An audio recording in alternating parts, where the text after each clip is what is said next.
पात्र अपात्रचा मोठा खेळ. हा पात्र अपात्र सगळे जेव्हा SRA मध्ये म्हणजे आपली मुंबईची जी लोकसंख्या आहे त्या लोकसंख्येमधली 7% लोक हे आपल्या SRA मध्ये राहतात. 7% होतं आणि ही 7% लोकांची फक्त कधी त्यांचा विचार केला जातो इलेक्शनच्या वेळेस त्यांच्या वोटिंगसाठी. सर हे पात्र अपात्र काय आहे ह्याचा कोणी अभ्यास केला का? आज त्याच्यातले कितीतरी आपली लोक असतील जी SRA मध्ये आहेत त्यांना रूम मिळणार आहे.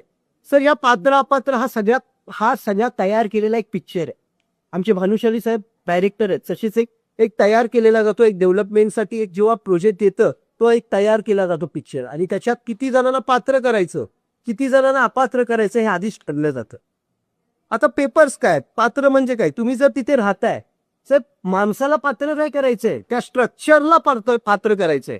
मग स्ट्रक्चरचं जर तुमच्याकडे प्रूफ असेल त्यावेळेचं तर तुम्ही का नाही पात्र करत?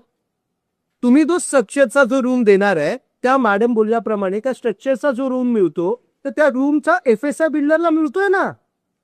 मग त्या माणसाला का रडवता तुम्ही त्याला पात्र करताना? मग ते पात्र करताना मग त्याच्याकडनं पैसे घ्या आणि हे सगळं आपापसात मिळालेली हे सगळी काम आहे. त्यामुळे एक गोष्ट लक्षात ठेवा हा खूप मोठा विषय आहे पात्र अपात्रचा. आपण येणाऱ्या काळात ह्या पात्र अपात्र कुठल्याही SRA मध्ये आपली जी लोक आहेत जी पात्र अपात्रामध्ये प्रॉब्लेम मध्ये असतील त्याला सगळ्यांना घेऊन या.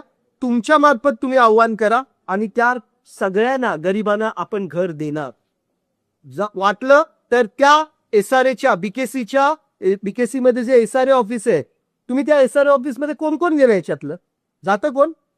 तुम्हाला आतच घेत नाही. तुमच्या कॅमेरे सगळं तुम्हाला कधीच कोण आत घेत नाही. गेलाय का कोण कॅमेरा आत घेऊ? मी गेलो होतो एकदा खूप प्रयत्न केले आणि मग मी गेलो आत आणि आज जाऊन मी जेव्हा बोलायला लागलो ना तेव्हा त्यांचे सगळे ऑफिसर्स आले.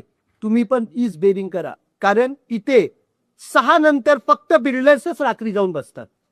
ते पात्र अपात्र आज तुम्हाला विषय मी समजवतोय की 6 नंतर तिथे फक्त त्या ऑफिसला फक्त बिल्डरसाठी जागा आहे.